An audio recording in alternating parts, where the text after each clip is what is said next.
Yehia Meller, olá, boa noite, bom dia, boa tarde para todos que não estão acompanhando essa aula, essa palestra com o Rabino. Essa palestra teve um delay de alguns dias, mas estamos aqui firmes e fortes, mais firmes do que fortes.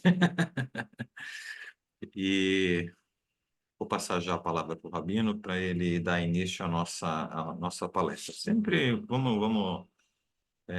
respeitar, então, a questão do microfone mudo. E aí eu não sei, Rabino, se prefere já deixar as perguntas abertas ou só no final. Aí fica com você. Ok, boa noite pessoal, bem-vindos à nossa aula mensal. Nós vamos agora fazer a partir desses meses, vamos começar no início do mês, não no final do mês, como foi até agora. Só uma coisa, realmente, como que essa aula tem uma sequência bem importante de raciocínio, então deixa as perguntas para o final. E eu penso mais ainda. Não colocam as perguntas no chat porque eu fico, sabe, desviando a atenção, entende? Então, anota as perguntas e depois vocês podem mandar, podem falar, pedir, tá? Mas ficam atentos à sequência aquele que nós vamos falar. Rabino, só Então, uma coisinha rapidamente, só para pedir para o Rabino oferecer essa aula para o meu sogro, seu João Cordeiro Neto. Ele está com dengue, um senhor de 70 anos, né? Então tá bem debilitado. E também a cunhada Franciele de Souza Franciele de Cordeiro. Souza Cordeiro, tá? então, vamos fazer assim, que essa aula será oferecida em mérito dos todos os doentes e feridos que precisam de cura imediata lá em Israel, aqui nossos Amém. familiares, nossos amigos que realmente precisam e que nós vamos ter uma recuperação acima da natureza rapidamente.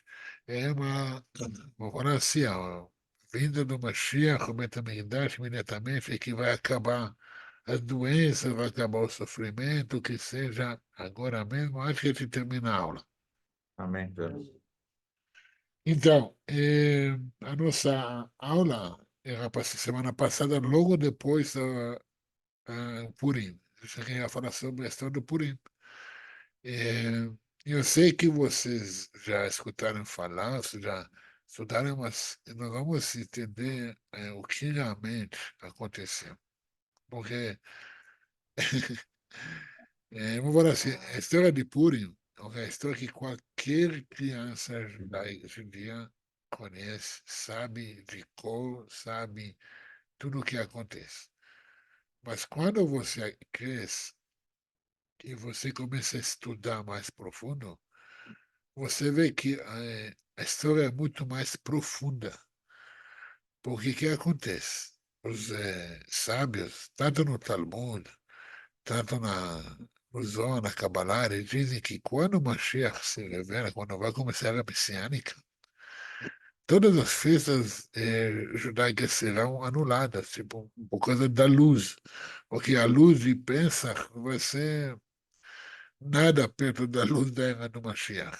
Aí Yom Kippur não vai precisar mais jejuar, vai ser uma dia de festa. Isso era menos uma festa, a festa de Purim. A festa de Purim vai ser a festa que a luz dela é maior do que a luz da era messiânica. E para entender isso, temos que entender a história, temos que entender o que aconteceu e como aconteceu realmente uma coisa muito mais profunda. Ok? Então, a nossa história começa, como a Haggadah diz, a Megillah de Esther, começa com uma festa. O rei Ahasverosh, que na verdade o nome dele histórico é diferente, mas o nome da Haggadah é Ahasverosh. Só para você saber mais ou menos época, datas históricas, ok? Cronológicas, mais ou menos no fim dos 70 anos na Babilônia. Que é mais ou menos quando o Daniel faz mas escreve a profecia dele sobre os supostas 70 semanas. Não são 70 semanas, quem não estudou essa aula, recomendo vocês assistam a aula no meu canal, mas mais ou menos é a mesma época. O profeta Daniel tinha uma dúvida que ele viu a Impéria Babilônica caindo e como falar, os caldeus, né? Os caldeus, os persas fazendo uma aliança e criando uma nova impéria. E no entendimento dele, passou 70 anos e nada acontece. Então ele entrou uma súplicas, uma preces profundas através de um jejum muito complicado e ele recebeu a resposta do anjo Gabriel que falou para ele. São duas 70 anos. 70 anos do Império Babilônio, que durou 70 anos, desde que Nabucodonosor subiu ao poder e 2 anos depois ocupou a Jerusalém, e 18 anos depois destruiu o templo. E aí começa a contagem de outros 70 anos. São contagens de 70 anos. 70 anos da Babilônia, 70 anos da destruição do templo, o exílio até a volta do povo judeu. Só que o Daniel não era o único que tinha essa dúvida, ou tinha esse pensamento. Os caldeus e depois os persas também tinham o mesmo pensamento. E o rei Ahasverosh, 3 anos depois que subiu ao poder, já, eu vou falar assim, ele firmou a sua revolução contra o neto do Nabucodonosor e fez uma festa, sabe, aquelas festas que a gente escuta nos livros da história, tipo, 180 dias, tudo livre, tudo é permitido, tudo que você quiser, se você vê na festa, né? Fora da festa. Você pode pedir o que você quiser, você pode comer o que você quiser. Era justamente, né, concretizar na cabeça deles que a profecia dos 70 anos do templo dos judeus não vai acontecer. E, portanto, que nessa festa ele tirou os utensílios do templo e serviu na festa, usando utensílios sagrados, e fez questão de convidar os seus súditos, entre eles também os judeus, que estavam nos seus 127 países que estava controlando. A comida era kasher, supervisão rígido, rabínico, estava, e tudo é permitido. E assim começou a nossa história. Nesse momento, uma pessoa, uma pessoa que é um dos 70 sábios do Sindério, falou, não vai, não vai. Sabe, todo mundo foi participar. E ele percebeu, ele viu que por causa dessa atitude do povo judeu, selou um decreto de liquidação do povo judeu. Já que vocês querem ser assim, então vai ser assim mesmo. E a história conta para nós, o que aconteceu nessa festa. Todo mundo toma, todo mundo bebe. Aqui chega um momento que eles começaram a discutir, o rei e os ministros. Mas presta atenção, tudo o que aconteceu, nada é por acaso. É importante é lembrar isso. O rei Ahasverosh e os seus ministros começam a discutir quem é a mulher mais bonita no seu império.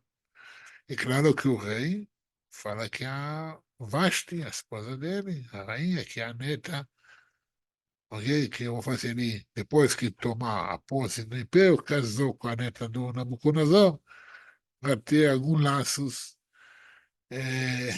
realezas, sendo, conforme a Talmud, que ele era, na verdade, ele limpava como for o lugar que os cavalos ficam, os estábulos, ele limpava os estábulos do Nabucodonosor, e agora ele é rei. E ele ordenou a rainha, está escrito na Megillah, vir com a coroa. Que você tem interdição que ela tem que vir somente com a coroa, pelada, nua, somente com a coroa, para mostrar a beleza dela.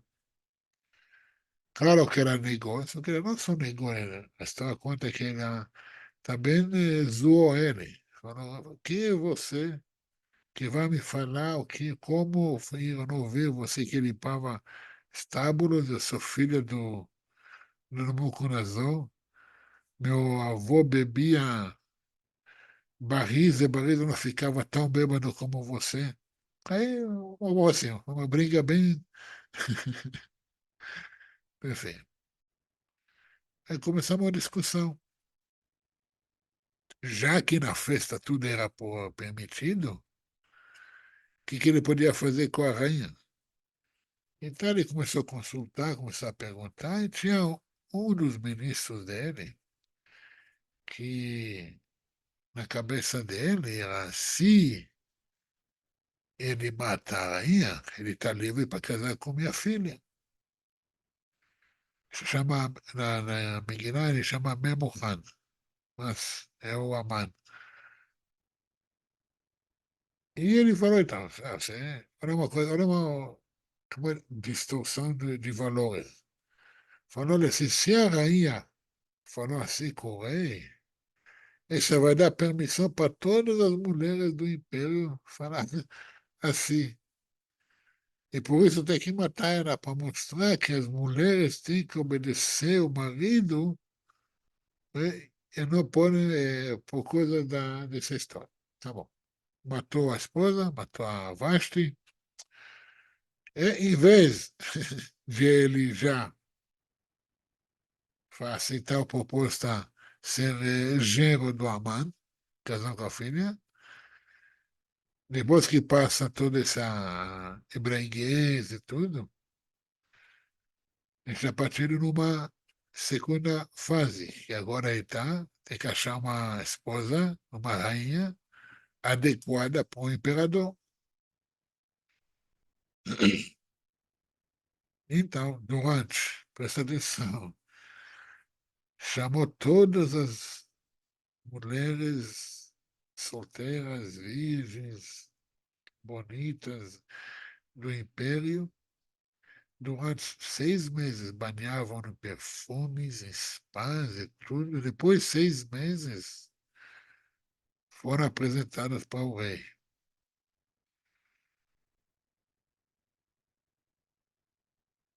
E agora a Gadá apresenta para nós uma pessoa uma coisa interessante.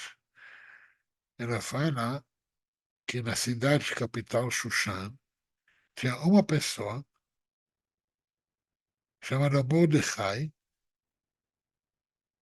Ben Yair, Ben Shimi, Ben Kish. Ele cita todos os nomes para saber a origem dele, sendo ele é descendente da família real do tribo de Benjamim, do Shaul. E, e ele tinha uma sobrinha, que é Adassa, que também foi chamada ao palácio. Ele ordena ela ir junto com as mulheres. Só que ele fala para ela, não fala da onde você é, quem é seu povo, não fala nada. Incrível que pareça, né? Depois de todo esse processo de spa, de perfumes, de banhos, de tudo, o rei gostou dela e fez ela sua esposa. Agora, o Mordecai, está escrito assim que ele era o judeu do tribo de Benjamim. Interessante que judeu dizem que é de Judá, mas o fato que a gente vê que todo o povo judeu, todas as tribos, é chamado de judeus. Se é Judá ou não é de Judá, é judeu. E essa é uma das fontes para mostrar isso. Seguindo a trajetória, o Mordecai, a história conta que ele era o líder do povo na época. Era um dos 70 sábios do Sindério. E uma das vezes ele estava no portões do palácio, sempre indo para ver, ter notícias da Esther e tudo. E uma vez ele escutou dois guardas querendo assassinar o rei. Só que esses dois guardas tinham uma língua estranha, não, tava não falavam persa, não falavam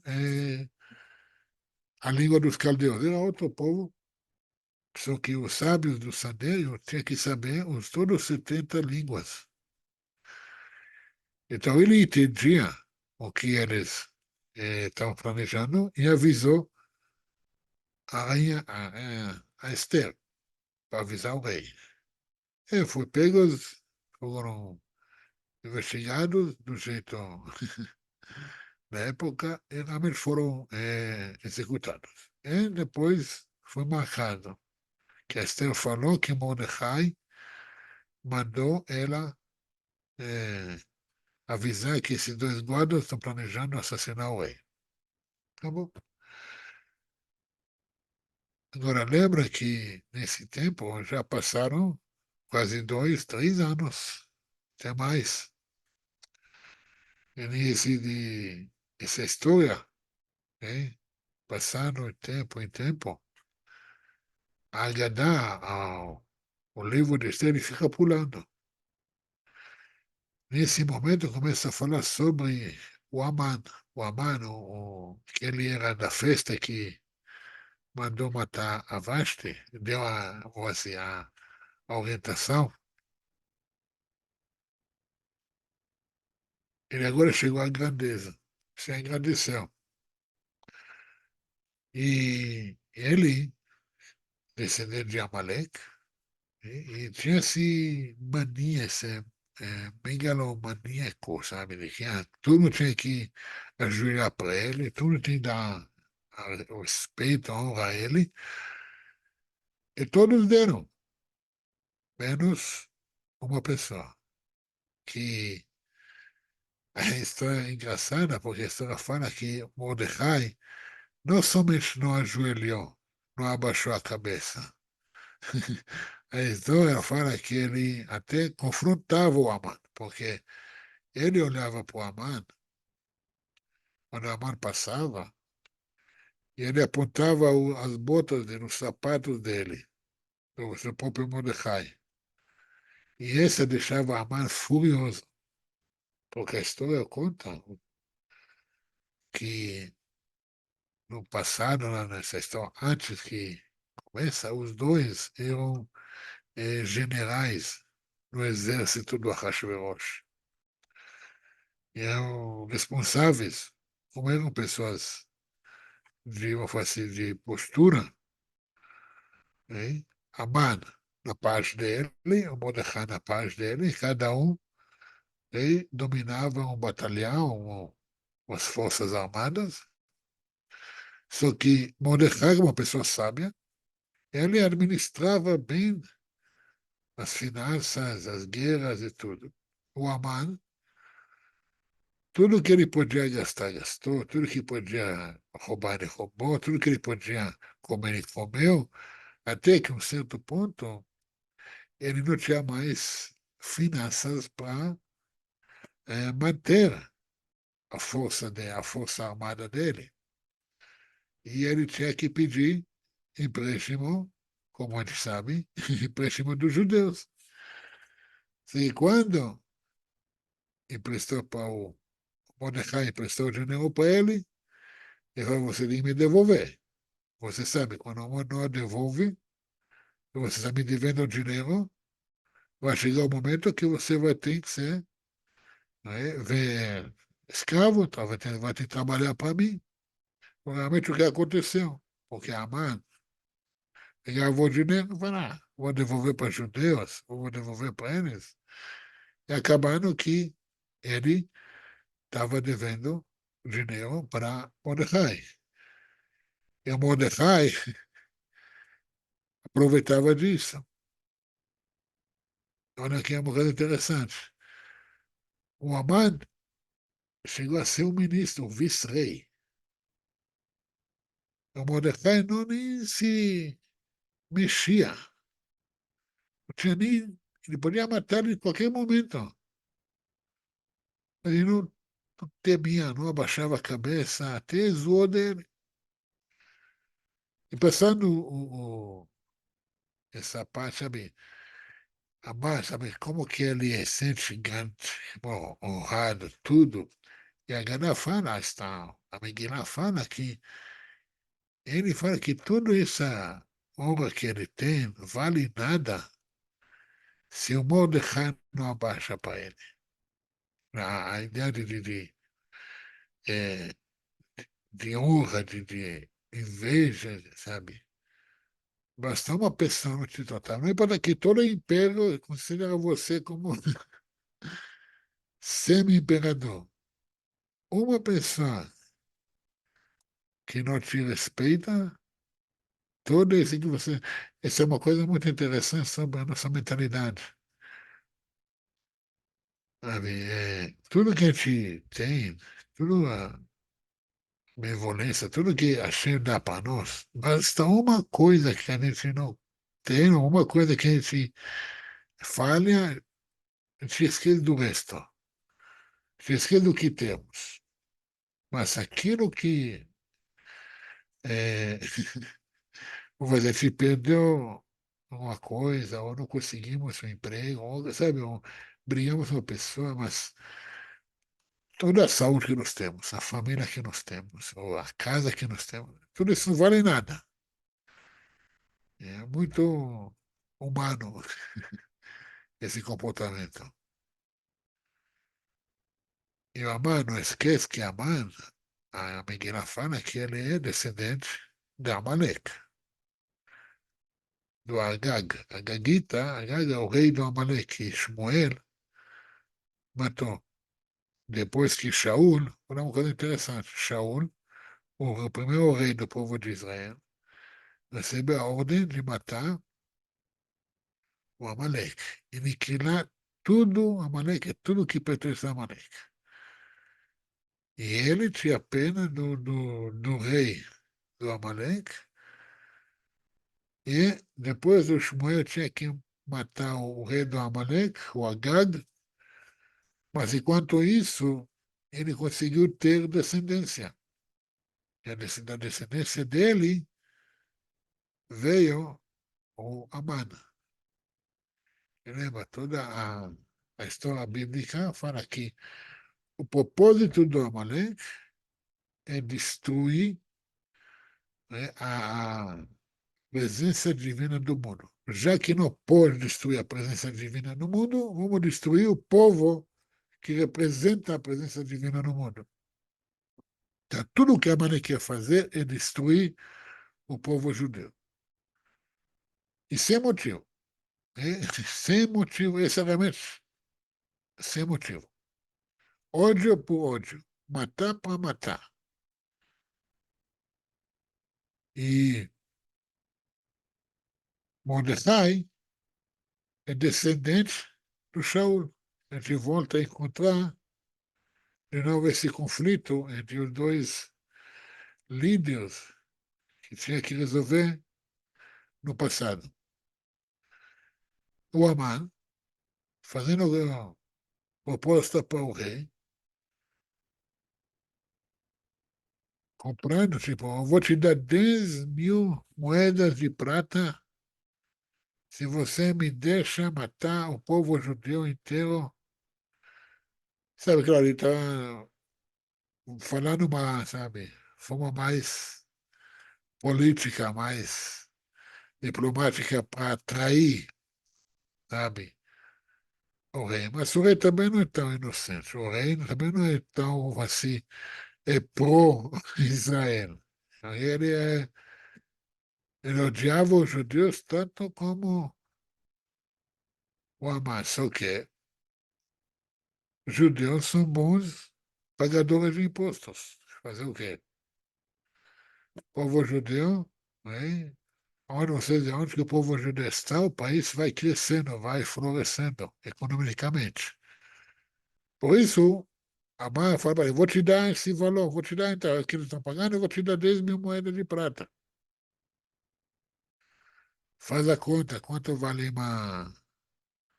uma grama de prata, cada moeda tinha mais cerca de 20 gramas, é 10 mil moedas de prata. Faz isso vezes 20, uma soma bem significante de dinheiro. E com tanto amor dos judeus que o rei tinha, falou, não precisa. Guarda esse dinheiro para você e põe uma tala de graça. E tanto que ele estava amando os judeus. E tudo isso chega ao ouvido de Mordecai, lembra que nós já estamos, né, cerca de 7, 8 anos na história. Porém rápido, né? Porém bem rápido. E aqui Mordecai já sabe que o decreto foi selado. O decreto foi dado, foi selado no momento que Amã recebe o selo do decreto do rei. Agora, o mundo físico concretizou aquele decreto. E muitas vezes a gente vê que eh, coisas demoram para nos chegar a acontecer. Uma coisa que eu estava falando, que eu falei no meu livro, o segredo da Cabana para os negócios, que quando você tem uma vontade, razão, com essas mesmas letras de tzinor, de canal, de tubo, né? É uma coisa que você quer, então você atrai aquilo, e já existe, só basta você ajudar ele a materializar aqui. Né? E muitas vezes esse processo ele demora, só que eles não entendem por quê demora. Às vezes demora 1 ano, às vezes demora 20 anos. O problema é que muitos, muitos deles desistem no meio do caminho. E essa é a grande falha do ser humano, às vezes. Desistindo, sabe, está chegando ao ponto, agora vai bater, vai sair petróleo. Ah, não, cheguei até aqui, não tem nada aqui, não. Não? O Mordecai já viu acontecendo esse processo e estava esperando o momento que isso vai concretizar fisicamente, para ver se dá ou não dá para anular. Porque quando não estava materializando no mundo físico, ainda poderia fazer, sabe, mudar o caminho das pedras, como dizem. E nesse momento, ok, ele junta. Se você tem ideia uma coisa, o que o Aman decretou, o decreto foi o quê? Para matar e aniquilar todos os judeus em um único dia. Ok? Em um único dia. E né, o Hitler, por exemplo, demorou 6, 7 anos e mesmo assim matou 6 milhões. O Amar quis fazer um holocausto, sabe, de milhões de judeus em um dia só. Né? Por lei, né, virou lei do Império que qualquer um pode pegar em arma e matar os judeus naquele dia. E Mordecai, nesse momento, faz o que os judeus sabem fazer, você junta o povo judeu, junta as crianças, junta, começa a fazer o trabalho, um trabalho espiritual para anular esse decreto. Trazendo os judeus, fazendo chuva, Teilim, jejum, e essa informação chegou a Rainha Esther. E a Rainha Esther manda para, na verdade, a história quando é que ele manda o Daniel, né, perguntar o que aconteceu, o que não aconteceu, tudo. E o Mordecai respondendo que foi um decreto feito, selado no seno do real do rei, aniquilar todos os judeus de um dia só. E ele fala para Esther, agora o momento que você chegou para esse momento que você chegou lá. Olha uma coisa interessante, a Esther, ela tenta falar, mas como que eu vou para o rei? Não, ninguém pode chegar para o rei sem ser convidado. Justamente, lembra, queria matar ele, tinha todo esse manias também que querem matar ele, então, cabeça de revolucionário. O revolucionário sempre tem medo da revolução que vão fazer em cima dele. Então, é assim. O ditador sempre fala que os outros são ditadores, né? O ladrão sempre culpa todo mundo de roubo. Assim sempre. E o Mordecai, olha uma coisa interessante, ele tinha certeza na salvação dos judeus. Ele falou, você foi colocada no Palácio Real para isso. Se você não faz seu papel, tem problema. A salvação da vida de outro também. Mas olha o foco, a certeza, né? Você tem que fazer seu propósito. Se não fazer, ok. Vai acontecer com você ou sem você. Então, Esther fala agora, então, é tudo ou nada. E foi para o ringue justamente, ok?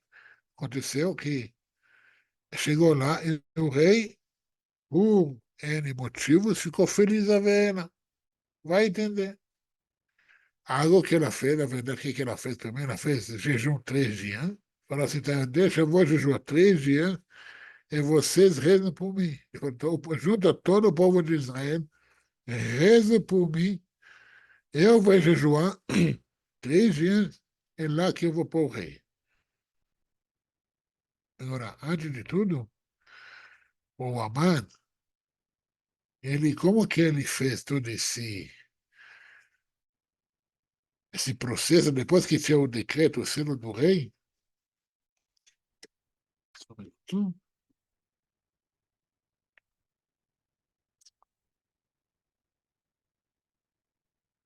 ele fez um sorteio, sorteando datas. Primeira vez caiu no Nissan. Falei assim, mas não é bom porque o povo saiu do Egito, salvou e tudo. Depois saiu com outro, mas não, esse é bom, não é bom porque... Aí, quando ele fez o outro sorteio, saiu no mês de Adar. Falou, excelente, no Adar, Moisés morreu. Então, esse é o mês que você, a data para aniquilar os judeus. Esse sorteio aconteceu em Nissan, bem no início do mês de Nissan. Então, tinha um ano para acontecer o decreto. Enquanto isso, o Esther, depois de. O Amã não sabia, não somente o Moisés morreu no Adar, ele também nasceu no Adar. Então, Ele achava que por causa que Moisés morreu no Adão, vou fazer, o sorte dos judeus é, vai cair. Só que Moisés também nasceu no Adão. No dia que nasceu, no dia que faleceu. 7 dias Adão. Então, o que acontece? A Esther, depois de 3 dias de jejum, ela vai para o rei. Né? Imagina uma pessoa já de 3 dias de jejum, como que ela está. A história fala, a Miguel fala que ela se vestia de realeza, na verdade, em hebraico é de glória. Ela estava em outra, assim, o físico não era relevante. Ela foi lá realmente para fazer o que tem que fazer. Incrível que pareça, o rei ficou feliz a ver ela. Esticou o bastão dele, é um sinal de se aproximar. Engraçado que ela faz o quê? Ela fala assim, o rei, eu tenho um convite para você. Eu quero fazer convite para vocês virem para um jantar amanhã na casa da rainha. Você é o Aman, o vice. Né? O rei fala para você, Rainha Esther, até metade do reinado. Só que, se a gente vai ver, eu vou fazer, logicamente, a Esther ela deve fazer um curso de NLP, PNL. Ela falou para o rei, sabendo que o rei já tem no problema de suspeitando todo mundo de ansiedade e pânico. Falou, o que é que você viu? Você é o Aman. Na cabeça do rei, a rainha está planejando alguma coisa com a Aman. E fala assim que aquela noite o sono do rei estava oscilando, não conseguiu dormir. Então ele pede, né? Não, essa não foi na verdade, depois, na noite que eles foram, tinha o evento e tudo, e o rei estava observando, olhando. E falou, então, rainha Esther, o que você quer? Então, fala, que você vem amanhã de novo para mais como vai ser, uma ceia. Você é o Amã. Agora, imagina o Amã está no ceia, na ceia com o imperador, a imperatriz, era tudo cheio de si, sentado lá, e o rei está em pânico. O rei Ahasverosh está em pânico. Esses dois estão armando para mim? E naquela noite, entre os dois noites, o rei está, não conseguiu dormir. Vai também chamar hoje, beleza, foi, mas. E amanhã? E se amanhã? E aí? E vai. Enquanto isso, o Amar voltando para a casa dele, tudo cheio, sabe, peito cheio, se achando. Falou, olha, o rei convidou, a Esther convidou o rei e eu é o rei. Não convidou nenhum outro ministro. Olha como que eu sou tão grande, querido. Ele falou, olha, tudo isso não vale para mim enquanto Mordecai está vivo. Então ele decidiu que nessa noite ele vai matar o Mordecai. Ele não vai esperar para aquela data. Ele vai montar um poste e vai pendurar o Mordecai ali. E ele até fez questão, ele pegou um poste de 25 metros. Porque 25 metros já vamos saber. Mas eu vou fazer uma pergunta para vocês, depois do que vocês me dizem, da onde que ele arrumou um poste de 25 metros? Uma madeira de 25 metros. Não responde agora. Pensa no final, nós vamos ver. Vamos sortear um poste de 25 metros. Olha, brincadeira.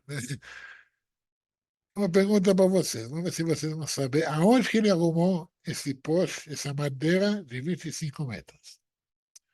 Mas voltando.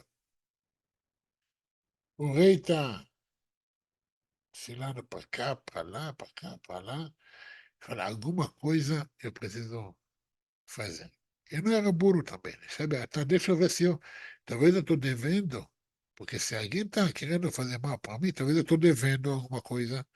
Talvez alguém está me cobrando, eu não acertei com ele. Ele pediu, traga para mim o livro de memórias, o livro de contas. Ele viu que uns certos anos atrás, ok, o Mordecai, responsabilizava ele de um golpe, de um assassinato.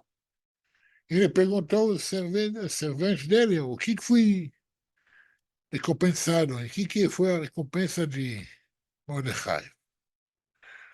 Não fizeram nada com ele. Enquanto isso, ele está percebendo que alguém está batendo, sabe? Estão construindo algum no jardim do real. Ele pergunta quem está lá.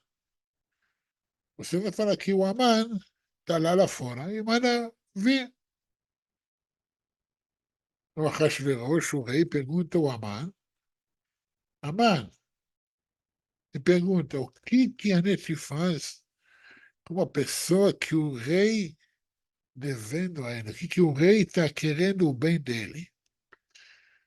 O Aman, ele se acha, ó, o rei quer. Que ele quer mais? Eu acabei de estar aqui na festa com ele.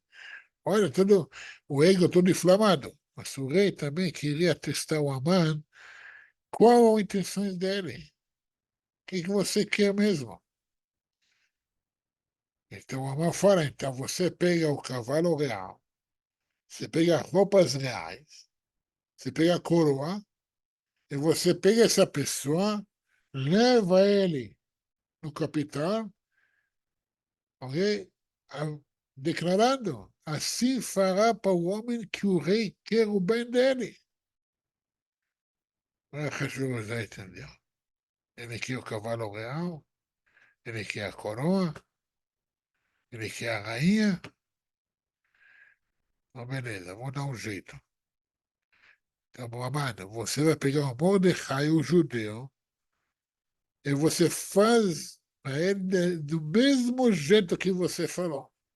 Você pega o cavalo real do estábulo, onde você já sabe aonde que fica. Você pega as roupas, você pega a coroa real, você veste o Mordecai, você anda na cidade com ele e você mesmo grita e avisa para todo mundo. Assim fará para o homem que o rei quer o bem dele. E o Mordecai, lembra, ele estava nesse momento vestindo de saco, de arreia na cabeça, e lutando, okay, em pressas, em jejum. Ou chega lá, as guardas do rei, pega ele, veste ele e começa a andar na cidade. Enquanto o Amar grita, todo mundo está vendo, todos os judeus, todos os povos. E quando começou a escutar os gritos lá na casa do Amar, a história conta que a filha do Amar, vendo aquilo, achando que o pai dela está no cavalo, o Mordecai que está levando o Amar. Você sabe, na antiguidade, não tinha banheiros. Não dentro de casa nem fora. Tinha um pinico, mas fazia tudo dentro. E depois levava, jogava no. Ela pegou esse pinico e falou: vou jogar acima de Mordecai. Achando que o Mordecai que está guiando o cavalo. Pegou esse pinico, você imagina. Tudo na cabeça do Amano. O Amano olhando para cima, a filha vendo ele. Lembra aquela mesma filha que ele queria que casasse com a Hashverosh. Lá 9 anos atrás. Mais de oito, um pouco mais de 8 anos antes. A história conta que ela viu o pai e ela pulou da janela. E depois de tudo isso, a Megillah fala, a história conta que ele entrou para a casa dele, de cabeça baixa, e, sabe, coitadinhos. Só que Você lembra? Essa foi na parte, essa foi à noite o rei manda ele, na parte da manhã e à tarde, ele está fazendo as voltas com Mordecai. Chegar no fim da tarde, não tinha nem tempo para tomar banho, para se limpar. Os guardas já chegando para levar ele para a ceia, segunda noite. Imagina, ele chega lá tudo fedendo, tudo se fedor, e ele agora tem que sentar lá com os reis. E a rainha, ninguém aguenta. Imagina, assim, com toda a limpeza que nós temos hoje, imagina naquela época. E o rei fala, não aguenta, fala, Esther, o que você quer? Fala logo, porque esse cheiro esse cara aqui, ninguém merece. Fala logo. E ela fala que ela, olha uma coisa assim que o Mordecai ordenou ela, anos atrás, nunca revelar de que povo ela é, quais suas origens. Então, essa época correta, é aquilo, e assim, e ela afirma, fala.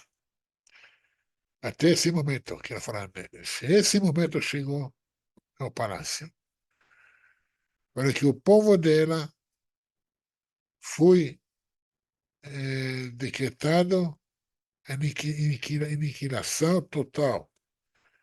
Meu povo inteiro, a casa do meu pai. Eu vai falar que assim, como assim? Quem vai fazer isso com a rainha? Ela aponta, esse homem perverso, maldoso, esse aqui, esse Amã. Aí o rei já entendeu, falou, na cabeça do rei, ele não quer só matar ele, quer matar a rainha também, ele mata todos, porque não lembra? Como agora vou voltar na história, porque como que Ahasverosh chegou a ser rei? Na verdade, como que a Babilônia caiu? Os caldeus, os persas, fizeram aliança entre eles, hein? Assim derrubavam o Império Babilônico, tomando posse do trono através de um golpe comum na época, né? Não é uma coisa. Você lembra? Um golpista sempre tem medo do outro fazendo golpe com ele. Porque se arrega. Você sempre culpa os outros naquilo que você é. Então, esse golpista quer matar eu, quer matar a rainha, quer matar todos os vestígios, todos alguém que pode ter uma, como dizem, reclamação ao trono, porque ele fez a mesma coisa, né? Da casa de Nabucodonosor não sobrou ninguém depois que matou a Vashti. Sobrou ninguém. Então, ele levanta, sai pensativo, assim, o Amã já também não é uma pessoa tão, assim,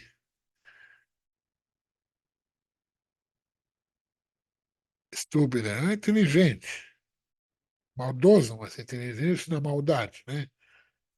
Ele já entendeu que a época boa dele acabou. O que ele fez? Ele veio implorar para a rainha para ele conseguir ter algum tipo de misericórdia. Imagina todo esse fedor em cima apenas da rainha tentando, e nesse momento o rei entra. O rei agora, aí ele viu, tá, agora você está tentando executar seus planos, ele está querendo a rainha também, você está em cima. É, está escrito que uma das guardas chama Harvona. Uma das guardas entra ali e fala, Harvona, você fala que ele era um aliado do Amã, é amigo dele. Os dois estavam planejando um golpe aí. E esse guarda viu que o negócio está indo para a direção contrária do planejado, ele entra e falou, ô rei, tá vendo o poste ali lá fora? o Amã está planejando pendurar o Mordecai, você acabou de salvar você, não acabou de, você acabou de retribuir para ele, ok? Depois ele salvou você, ele quer matar e pendurar ele acima desse poste de 25 metros. Eu, rei, ah, é? Beleza, então pendura ele nessa árvore agora. E ele, nesse momento, ele foi pendurado no mesmo poste que ele pensou em pendurar. O Talmud fala, em algumas certas opiniões, que esse Harvoná, na verdade, foi Eliyahu, a Navi, o Elias, o profeta, vestido na forma do Harvoná, da guarda. Mas essa é um extra. Isso que acontece agora. O decreto do rei, né, tem que ser revogado, tem que ser anulado. E ele, a Esther chega para ele, então o que a gente vai fazer? O rei, você decretou, então, anula. O rei fala, a filha, o que foi selado no selo real não pode ser anulado.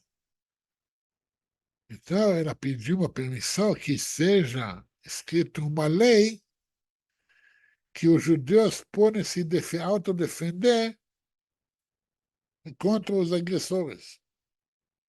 Presta atenção, essa em Nissan, a noite dessa festa, dizem que a festa é do Seder de Pesach. E os judeus comemorando Pesach e a rainha está lá bebendo, está salvando o povo, mas esse era tudo a noite de Pesach. Então o rei chama o Mordecai, dá para ele o selo real que estava fazendo de vice em vez de Mordecai, e ele está escrevendo as cartas, o decreto com lei oficial que os judeus podem se defender. Presta atenção, 11 meses depois, ok? Chegou para todos os estados. Então, 11 meses depois, os judeus têm o direito de autodefesa. Enquanto isso, o Mordecai virá o vice-rei, a Esther é a rainha amada, e o povo judeu sabe que agora foram salvos, ok, pelo decreto. Uma coisa interessante. Vocês perceberam que agora tem 11 meses que, e mesmo assim, tinha pessoas indo para matar judeus. Mesmo sabendo que os judeus têm autodefesa e podem se defender, podem pegar em arma, e mesmo assim tinha 75 mil pessoas indo para matar judeus. Mesmo sabendo que os judeus vão se defender. Uma coisa parecida, né? E naquele dia, né, a Esther pergunta, o rei pergunta, ok, vocês se defenderam, vocês mataram os que querem te matar, quem mais vocês querem? Falou, querido rei, ainda tem os que querem nos matar. Você pode dar para nós mais presta atenção, foi um dia que os judeus tinham permissão de defesa. Um dia. Né, de matar aquele que aparentemente não era a lei, não tinha permissão de autodefesa, né? Ela pediu mais um dia para que seja dado ao direito de defesa. Não é? Enquanto isso também, os 10 filhos de Amã foram pendurados naquele mesmo poste, junto com Amã. Tem uma história que a maioria de quem sabe, assim depois no YouTube, sobre os 10 filhos de Amã com eh, o julgamento de Nuremberg em 46, uma história interessante, que também está escrito na Megillah, mas o assunto que eu quero abordar para vocês e ver por que, quando falou no início, por que o Purim, uma festa com tanta luz, porque você entende uma coisa que em hebraico, Yom Kippurim, o dia de Yom Kippur, se você lê ele em hebraico, traduzindo letra, sabe, os vogais mesmo, é o dia que nem Purim. E que Purim? Ele aparece um dia como Purim.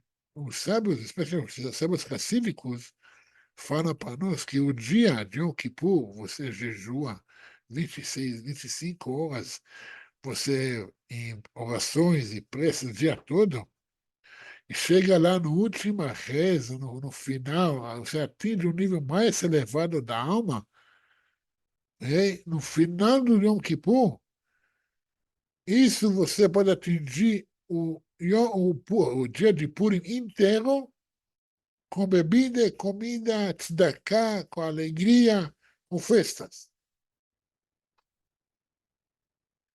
Porque justamente o dia mais elevado. Agora, de novo, a pergunta é o porquê. Por que tudo isso? Se a gente vai analisar, é uma história, aparentemente, é lógica, coincidência. É uma novela comum como qualquer outra novela da Globo. O rei faz a festa, aquela história de Cinderela, aí vai, volta, escolhe uma rainha, depois ela vai, passando os anos, o tio da rainha tem oportunidade, aí, tá fazendo esses jogos que parece aparentemente uma novela da Globo. Isso que acontece. Você sabe que nada é por acaso. É justamente na Megillah de Purim, porque em toda essa história não aparece nem sequer uma vez o nome de Deus. Por quê? Porque a palavra Esther, Megillat Esther, o livro de Esther, ele falou no livro, fala que o nome da rainha é Adassa, mas todo mundo chamado era da rainha Esther, porque Esther em hebraico, ocultação. Né? E Megillah, o pergaminho, né? Também pode ser Megillah Legalot, se revela, né? Revela o oculto. Mas essa revelação do oculto, que ao contrário, por exemplo, ao contrário da saída do Egito, é do Monte Sinai, onde que Hashem, ele abriu o mar, ele se revelou no Monte Sinai, ele, entre aspas, nos forçou a receber a aliança no Monte Sinai, receber a Torá. Na festa de Purim, olha que está escrito aqui, a Esther fala para Mordecai, então junta todos os judeus, não a maioria, não os ortodoxos, não os ricos, não. Junta todos os judeus e se unem. E aí que Esther, a rainha, se revela o que está oculto. Dentro de cada judeu está oculto aquela vontade de o quê? De estar cumprindo a vontade de Hashem. Pode ser que o exílio te leva para longe, o exílio, as dificuldades da vida te, sabe, atrapalham a ver, mas, afinal de contas, quando a rainha Malkat, Esther, a rainha ainda, que são cabalísticos, e a Shekhinah, houve a presença divina, se revela e fala, junta todos os judeus. E isso revela agora o que estava oculto, que o rei, independente se a rainha está com 3 dias de jejum ou feia ou não, vem sem ser convidada, ele gosta dela.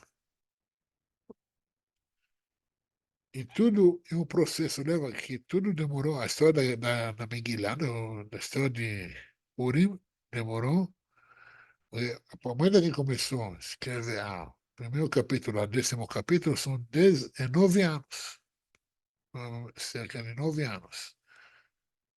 Só para você ter ideia, você já ouviu falar da história dos Macabeus, né? Do milagre dos Macabeus, de Hanukkah. Mas poucos sabem que essa guerra durou 20 anos. Só 8 dias. 8 dias, uma coisa. A rebelião, então foi 20 anos de guerra contra os gregos para vencer eles. Então, essa história demorou 9 anos. Mas o que acontece? O Rebbe de Lubavitch nos ensina que quando você tem uma. Dizem que no Monte Sinai foi o casamento do povo judeu com Hashem, a junção dos propósitos. Só que lá, como a gente falou, foi meio forçado. Né? Eu lembro uma vez, eu estava conversando com um judeu aí, que a gente estava discutindo se ele realmente ouviu. Ele falou para mim, não, mas se ouvi Deus falando comigo, é isso. Eu falei, meu amigo, se você ouvisse Deus falando com você não faria tanta besteira como você está fazendo. Ele estava falando sobre Abraão, porque Abraão levou o seu filho para ser oferecido como holocausto. Eu falei, meu amigo, quando Deus fala com você, você não discute. Eu falei, mas Deus, ele falou para mim, mas Deus também falou, meu amigo, se Deus falasse com você, você não faria tantas besteiras como você está sendo fazendo agora. Só que no Monte Sinai, Deus revelou, Deus tipo forçou ele acima do povo judeu. O Talmud fala que ele pegou o Monte Sinai e colocou em cima deles. Falou, ou vocês aceitam a Torá, ou aqui vai ser seu enterro. Tu não fala nada, se venishma, faremos se ouviremos. É fácil. Só que a festa do Purim mostra para nós que mesmo Deus está oculto, mesmo aparentemente o decreto está selado, mesmo parece que não tem chance nenhuma para ter, assim, salvação, então, eu não sei essa palavra, ok? Os judeus, todos os judeus, se uniram em um propósito. Até que no final do livro da Haggadah está escrito que naquele dia os judeus receberam sobre si aquilo que receberam no Monte Sinai. קיבלו עליהם היהודים, aquele que foi ordenado no passado. Aí você pergunta, aonde está escrito nessa história que recebe uma coisa? Os sábios falam que na história de Purim, ok? Oficialmente, agora vem do lado dos judeus. Hashem, você oculta? Você está longe? Não importa, nós estamos com você, custa que custa. Se é na Babilônia, se é nas câmaras de gás, se é em Gaza, custa que custa. E incrível que pareça, nessa história também está escrito que muitos povos do Império se converteram por causa dessa história. ועמי הארץ מתייעדים, virando judeus. Então você vê que a história do povo judeu causa, assim, os caras do bom senso aproximar, vir junto. E tendo uma serra, um discurso do Rebbe, muito famosa. Ok? Não sei se tem em português, mas se tem em inglês, eu recomendo, sobre a história de Purim. Com isso eu vou finalizar, vou deixar vocês fazer perguntas. Sobre a história de dois sábios da Gemara que estavam sentados na refeição de Purim, e os dois estavam bêbados, estavam discutindo assuntos de Torá, de Kabbalah, de assuntos elevados, e um acabando morrendo, o outro revivendo ele, e no ano seguinte, o Rava pediu, chamou, convidou o Rebbe Zera se ele quer vir de novo. Ele falou, ninguém garante para mim que eu vou ter uma ressurreição de novo. Uma história interessante, mas o Rebbe, ele conclui esse discurso explicando que todo o propósito, o entendimento do Purim, é que nós temos que servir a Hashem nesse mundo. Nós temos que querer, tem que vir de nós, né? A vontade, que então, de certa forma já existe, né? Nós temos que revelar, porque esse é o que está oculto, que está dentro de nós, fazer para ele uma moradia aqui no mundo terrestre, no mundo físico. E esse é todo o propósito de Purim. E quando a era messiânica começa, significa o quê? Que a revelação, né, da presença divina, uma moradia física para o divino aqui na Terra, uma revelação divina no mundo físico, né, foi graças à festa de Purim, porque o povo judeu, o povo mesmo que faz isso, vem de nós, vem das criaturas. E esse é todo o propósito.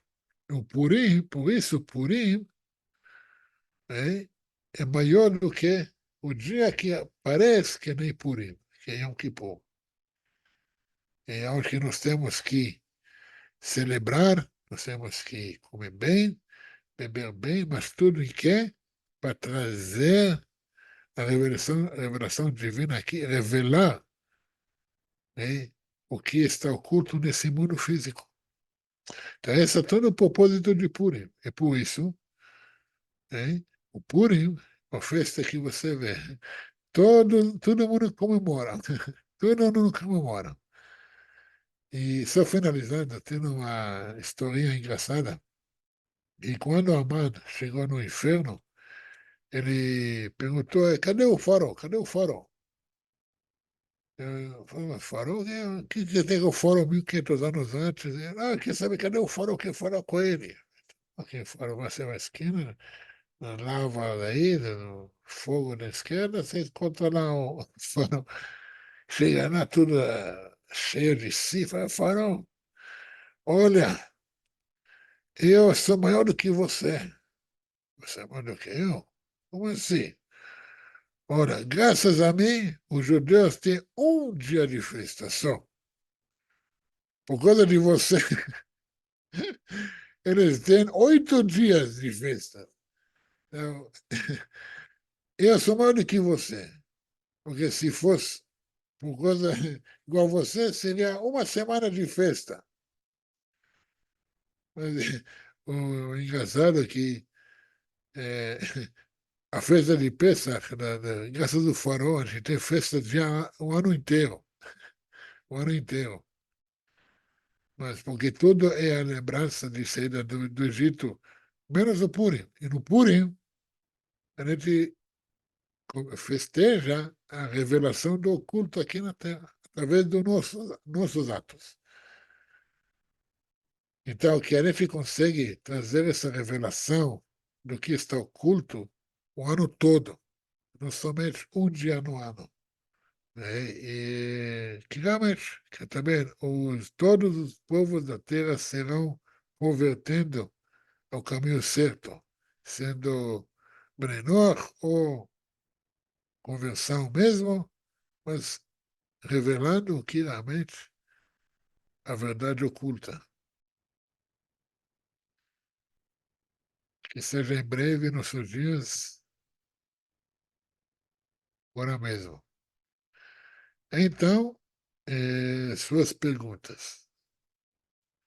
Claro, esse assunto nós podemos estudar meses, mas para não prolongar muito a nossa aula e realmente dar tempo para suas perguntas, eh, eu vou terminar minha parte aqui.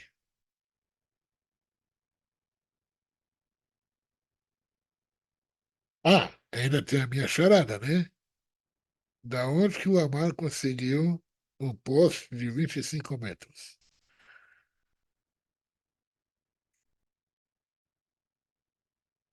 Eu vou ajudar você. Está escrito 50 amá. 50 amá uma amá é 50 centímetros, mais ou menos. Então, 50 amá são 25 metros. Da onde que ele arrumou isso? Quem sabe? Eu já dei uma. Já joguei a resposta aí.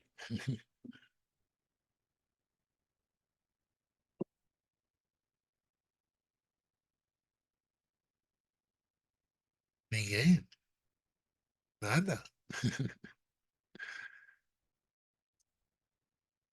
Gabi, o que você acha? A gente deixa isso para a aula aqui, a próxima aula? O Gabi teve que se retirar, Adora. Então, Gi, o que vocês acham? A gente deixa isso para a aula que vem? Ou... Eu acho que deixa para a próxima aula. Senão eu vou ter que ir lá no quarto perguntar para ele. E quem vai saber responder? Quem vai? Entendeu? Vamos sortear um post. Beleza. Então, se Deus quiser, na próxima aula, nós vamos responder. E vamos ver se vocês vão conseguir saber ao longo da semana, ao longo desse mês. Podem pesquisar, podem fazer levantamento no Google Lovit e aonde que a gente podemos ver. Mas, da minha parte, agradeço. Se não tem perguntas, bom também. Lembra, nós vamos fazer essas aulas início do mês, mês que vem vai ser Pesach também, agora final de abril. Então nós vamos ter uma aula início de maio, depois de Pesach, depois das festas e tudo. E nós vamos tirando as dúvidas nos grupos, nas aulas, que aulas semanais com o Gabriel e a Gi e tudo. E podem mandar eh, as respostas, tentativas de respostas no WhatsApp, nos grupos, nós vamos falar, tá? Ok? Da minha parte, é isso. Sim, Cláudio, já levantou a mão. Estava enrolando para Sim. perguntar, então sim, pode falar. Eu queria saber só como é que os eventos descritos no livro, né, de Esther, eles se relacionam com a celebração de Purim. Não, Como é que justamente isso... até no final do livro de Esther, justamente foi definido que para lembrar a festa, o milagre de Purim, nós temos quatro mitzvot a ser feitas. Primeira coisa, um mishloach manot, é, um prato de comida, ok? Matanot le'evionim, presente para os pobres, que é caridades, não é do dízimo, ok? É extra. Megillah, que a gente tem que ler a história de Esther, não apenas ler, que nós temos que escutar e reviver a história. É Mishté, uma uma ceia festiva. Aí, justamente a gente falou que todos esses quatro mitzvot é para trazer, para a gente entender a essência de Purim, é trazer a revelação do oculto nesse mundo. O propósito o quê? O propósito não é você ficar sofrendo, ficar coitadinho, não. Você tem que festejar. Você pode comer do bem e do melhor, porque enquanto você ajuda os pobres, ajuda os amigos, porque você lembra da história, não é? E toda essa ideia, lembrando o seu propósito. Então, E os... Sim, quem é Bnei Noach comemora da mesma maneira ou a festa que os do, judeus ou fica a essa, critério? fica que tem, porque essa festa do o milagre de Purim. Agora, Bnei Noach, podem vir, são bem-vindos, são convidados nas festas e tudo. Lembra, gente, Uhum. E são fantasiar 8... é costume, é um dia só. É Ah, fantasia é ok. costume, não é a obrigação de fantasiar no Purim, tá? Sim, É, o brasileiro mas é adora, divertido. fantasia, por exemplo. Olha, brasileiro adora festa fantasia. Não, esse é mais esse é o costume que foi criado para justamente a gente se revelar. Entendeu? No ano todo se temos essas máscaras. Porque no Purim a gente até bebe um pouco mais para revelar o que está dentro mesmo, que sai aquele, o que está oculto. Né? Todas Uhum. essas mitzvot foram definidas pelos sábios justamente para lembrar toda a trajetória, toda a ideia do Purim. Não é? Agora, é para judeus, é menor a critérios, mas, claro, faz bem, usa bom senso. E celebram tudo da mesma maneira. Desculpa tanta curiosidade. Porque tu fala os judeus, sim. Sim, tanto os Essa, tradicionais quanto essa, os essa é ortodoxos. eu vou falar, uma das festas que não tem muitas, não tem divergências de É opiniões. pura alegria. Ok. Isso é a ideia. Revelar o que está oculto. Se você revela o que Obrigada, está Rabino. oculto, não tem divergências. É isso. Obrigada, Rabino. Nada. Beleza, gente? Então, obrigado pela participação de todos e boa noite. E até as próximas aulas, próximas festas, próximos eventos. Beleza?